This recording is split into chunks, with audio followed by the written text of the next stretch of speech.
একটা প্রশ্ন দিয়েছেন, মানে মানুষ মৃত্যু বরণ করলে তখন এই যে আমাদের দেশে 3 দিন 4 দিন 5 দিন 40-এ 50-এ খাওয়ায়, খরচ খাওয়ায়, আছে না?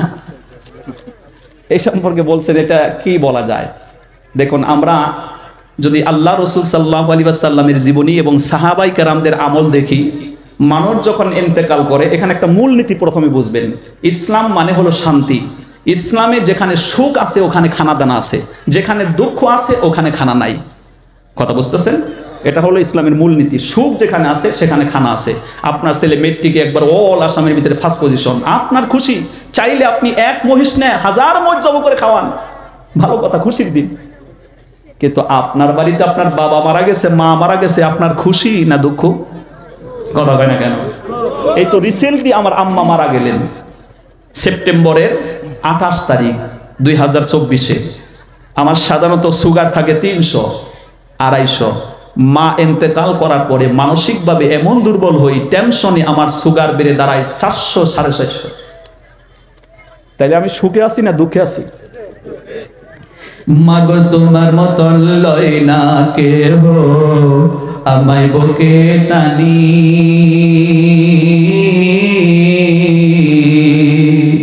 আসল দিয়া মোছে না কে,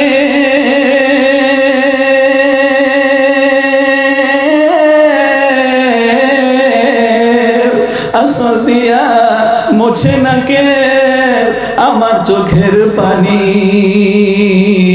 হায়রে মা জননী আমার, হায়রে মা জননী আমার, হায়রে মা জননী, কোন বাদেশে চইলা গেলা আমায় নিলা না,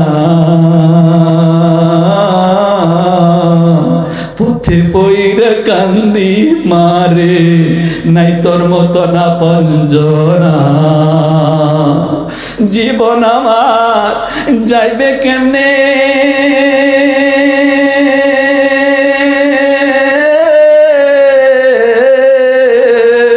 জীবন আমার যাইবে কেমনে একটু ভাবনি। হায়রে মা জননী আমার, হায়রে মা জননী আমার, হায়রে মা জননী। তাইলে আমার দুঃখ এখনো যখন বাসায় যাই আর ভালো লাগে না।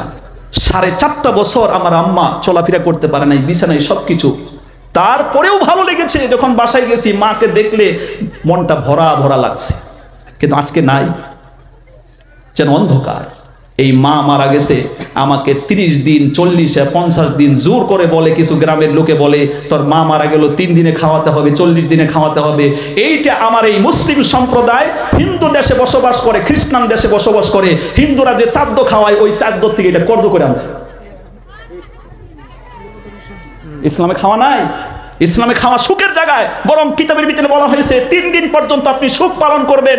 আশেপাশের মানুষে আপনার বাড়িতে নিয়ে খাওয়িয়ে আসবে রান্না করে, আপনার বাড়িতে আগুন জ্বলবে না। তবে হ্যাঁ, যদি আশেপাশের মানুষে এই মাসলা না জানে, এই হেল্প না করে, তাইলে আপনি রান্না করে খেতে পারেন।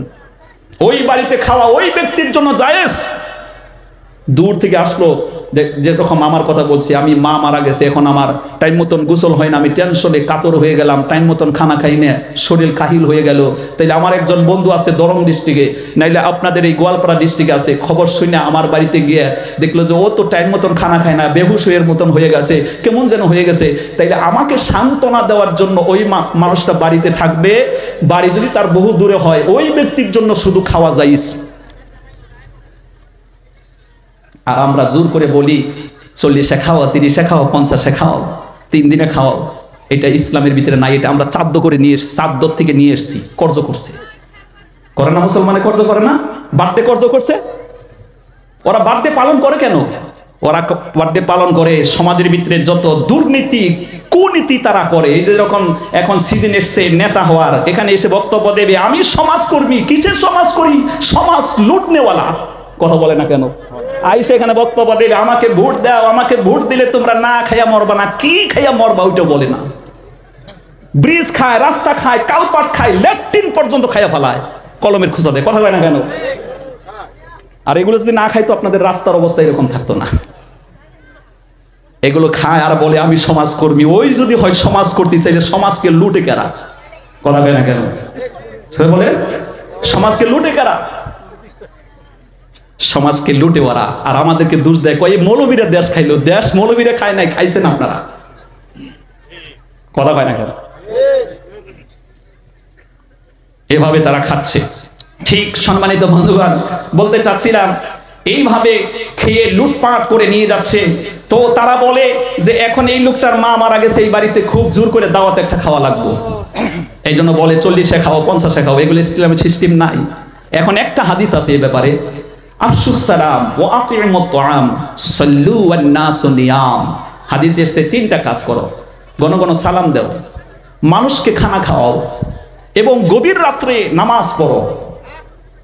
গভীর রাত্রে নামাজ পড়ো, আল্লাহ খুশি হয়ে তোমাকে জান্নাতে সালাম দিয়ে তোমাকে জান্নাতে ঢোকাবে। এই জন্য মানুষ মারা গেছে এই সিজনে নয়, যখন তখন আপনি খাওয়াতে পারেন, ওইটা আপনার খুশি। যখন তখন আপনি খাওয়াতে পারেন। গরিব মানুষ অসহায়, খেতে পাচ্ছে না, আপনি যখন তখন খাওয়াতে পারেন। এর কোনো টাইম টেবিল নাই। ইসলাম কি সুন্দর! সুবহানাল্লাহ কোন। আর আমরা নিজেরা এটাকে বিপদগামী করে ফেলেছি। আমরা এক সিজন ধরে নিয়েছি, ওই সিজনে খাওয়াতে হবে। আপনি যখন তখন খাওয়াতে পারেন, কিন্তু মা মারা গেছে এই নিয়ত করে খাওয়ানোটা আদৌ ঠিক না। বাবা মারা গেছে 3 দিনে খাওয়াতে হবে, 40 দিনে খাওয়াতে হবে, এই নিয়তে খাওয়ানো ঠিক না। হাদিসে এসছে মানুষকে তুমি খানা খাওয়াও, যখন তখন তো আপনি খাওয়াতে পারেন, সওয়াব হবে। কথা কি বুঝতেছেন? এই জন্য নাম মেনশন করে তারপরে নির্ধারিত করে ইসলামের সিস্টেম নাই। আল্লাহ পাক আমাদেরকে হকটা বোঝার তৌফিক দান করেন, বলুন আমিন। আর তো মহব্বতে বলুন আমিন, আর তো ভালোবাসায় বলুন আমিন। যত কথা শুনলাম আল্লাহ পাক আমাদেরকে মানার তৌফিক দান করেন, বলুন আমিন। জি, আমি আমার বক্তব্য শেষ করছি। জি, আমার বক্তব্য আমি শেষ করছি। আমাকে ক্ষমা করবেন, কিছু কঠিন কথা বলে ফেলেছি। আপনাদেরই সন্তান বলতে গিয়ে বলতুরেতি হতে পারে। যারা কষ্ট পেয়েছেন, ব্যথা পেয়েছেন, আল্লাহকে হস্তে আমাকে মাফ করবেন। জি, আমি আপনাদের কাছ থেকে দোয়া চাচ্ছি, আপনারা আমার জন্য দোয়া করবেন, আমি আপনাদের জন্য দোয়া করব। কোরআন সুন্নাহ থেকে যে কথা বললাম, বলার শোনা, আল্লাহ বাস্তবে আমাদেরকে মেনে ওই চিরন্তর জান্নাতে যেন আমরা হাসতে হাসতে যেতে পারি। ওই জান্নাতে একটা বাজার হবে প্রতি শুক্রবারে, ওই বাজারে যেন আমরা দেখা সাক্ষাৎ করতে পারি। সকলে বলুন আমিন, মহব্বতে বলুন আমিন। ওয়া আখিরু দা'ওয়ানা আলহামদুলিল্লাহি রাব্বিল আলামিন।